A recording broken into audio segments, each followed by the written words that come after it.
นี่จะมาห้องเพลงจีฮอยซิฟังเนาะจะเป็นอะไรก็มาติดตามหาฟังและหาชมกันได้เด้อเพลงจีฮอยคงพี่เสด็จ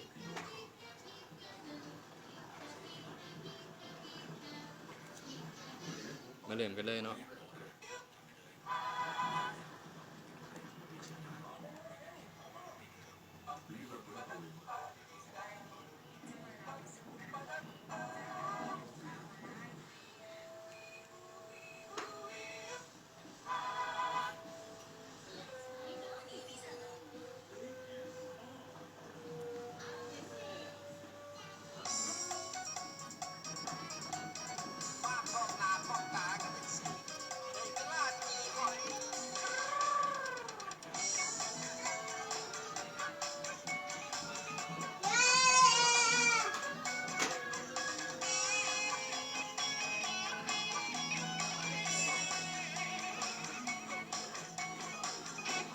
โอเดเพื่อนเอ่ยคือดังเคยกันนั่นสังสรรค์กันจักว่าในเวลา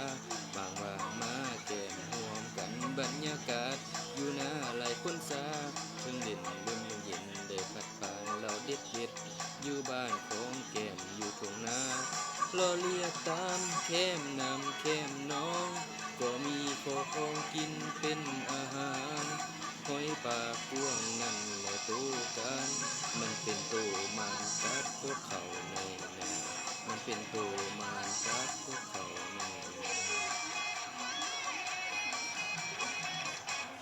จับขึ้นมาใส่กระตาเต็มหามาใส่กันปากมากินหอยอัปปีแล้วก็ยังแก้มเป็นของแก้มอย่างดีมันแซ่บอีหลีหอยจีแก้มเราเวียนคอยบ่ายก็เป็นร้ายดอกสอนล้ำก่อนสอนแอลำใจแค้นดอกสอนสาวหน่อยนั่งน้ำทำหน้าที่จีหอยเล็กทะย้อยมาลิ่นลุ่มเย็นเดินขี่แล้วเด็ดห่อนมันนั่งสำเนียงเสียงเพลงบ้านนามวนเทนาเฮฮาสุขสันต์หอยปากกว้างแก้มเราเข้ากันทั้งเป็นตัวมันกับทุกทั้งเศษทั้งมันก็หอยเรื่องสุราคนน่าจะคอยตะเวนคำคอยเฮาก็ถอยเลิกลามือหน้ามีโอกาสดีจะมา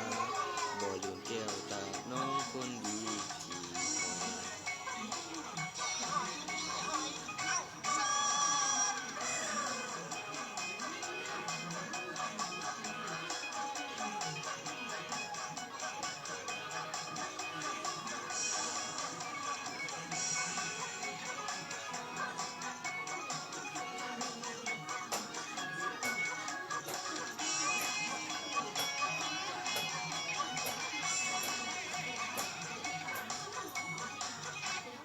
ตะวินคอยบ่ายปาเป็นลายดอกสอนล้ำก่อนสอนแอวลำใส่แขนดอกซอยสาวหน่อยนั่งน้ำทำหน้าที่จีหอยเล็กทะย้อยมาลิ่มลิ้มเย็นทีมีจีหอยห่อนมาก่อนนั่งเฮียงฟังสำเนียงเสียงเพลงบ้านนา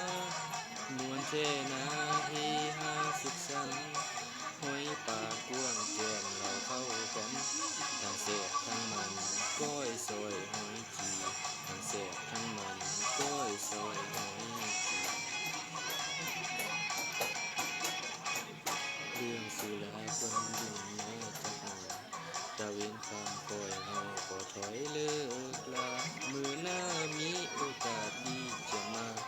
บ่ลืมแก้วตาน้องคนดีจี